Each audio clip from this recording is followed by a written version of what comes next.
Тясминський каньйон – це унікальний природний об'єкт, розташований на річці Тясмин поблизу міста Кам'янка Черкаської області. Він вражає своєю красою, величчю та давньою історією. Сформувавшись у протерозойських гранітах, вік яких оцінюється приблизно у 2 мільярди років, каньйон є справжнім геологічним дивом. Стрімкі, майже вертикальні скелі піднімаються на висоту до 15 метрів, створюючи вражаючий пейзаж. Цей куточок природи має багату історію.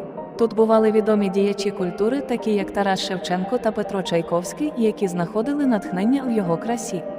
Вік гранітів, з яких утворений каньйон, робить його одним з найдавніших геологічних утворень в Україні.